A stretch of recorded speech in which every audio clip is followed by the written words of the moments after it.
कराची में हथियारबंदनि जे फायरिंग में ज़ख़्मी थियण बैदि लाॾाणो करे वियल सीनियर सहाफ़ी इम्तियाज़ मीर ते क़ातिलाणो हमिलो कंहिं कयो?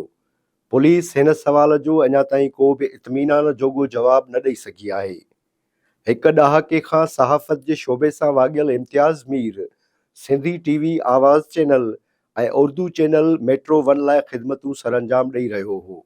इम्तियाज़ मीर पाकिस्तान जे उन्हनि कुझु सहाफ़ियुनि मंझां हिकु हो जिन इसराइल जो दौरो कयो हो। हिक गैर मारूफ़ तंज़ीम पारां क़ातिलाणे हमले जी ज़िम्मेवारी क़बूलण वारो बयानु साम्हूं अचण बैदि DIG फ़रख़ इहो मौक़िफ़ अख़्तियार कयो हो त हिन हमले जो सहाफ़ियुनि जे इसराइली दौरे सां तालुक़ न आहे। इम्तियाज़ मीर ते क़ातिलाणे हमले जी ज़िम्मेवारी क़बूलींदड़ गैर मारूफ़ ग्रुप पारां एक्स ते पोस्ट कयल बयान में इम्तियाज़ मीर जी हिक वीडियो बि शेयर कई वई हुई जंहिं में हू इसराइल जे बारे में ॻाल्हाए रहियो हो।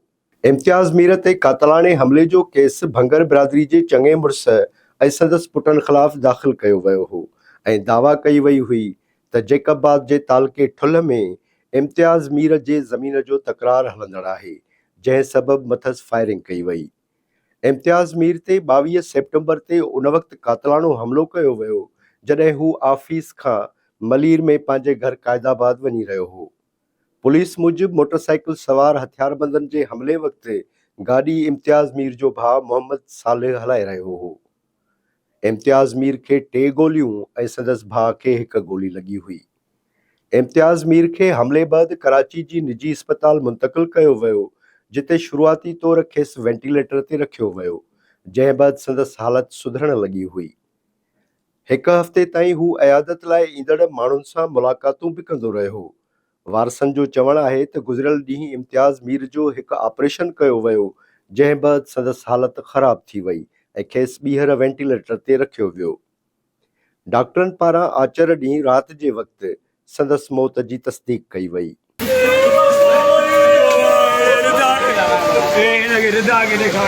इम्तियाज़ मीर जे अस्पताल में थियल मौत बाबति सोशल मीडिया ते केतिरियूं ई कंस्पायरेसी थ्योरीज़ गर्दिश करे रहियूं आहिनि जिन जी का बि तस्दीक न थी सघी आहे, पर इन सवाल जो जवाबु पुलिस खे ॾियणो आहे त इम्तियाज़ मीर वाक़ई बि कंहिं गैर मारूफ़ ग्रुप जे हमले जो निशानो बणियो या खेसि कंहिं ज़ाती तकरार तां क़तल कयो वियो।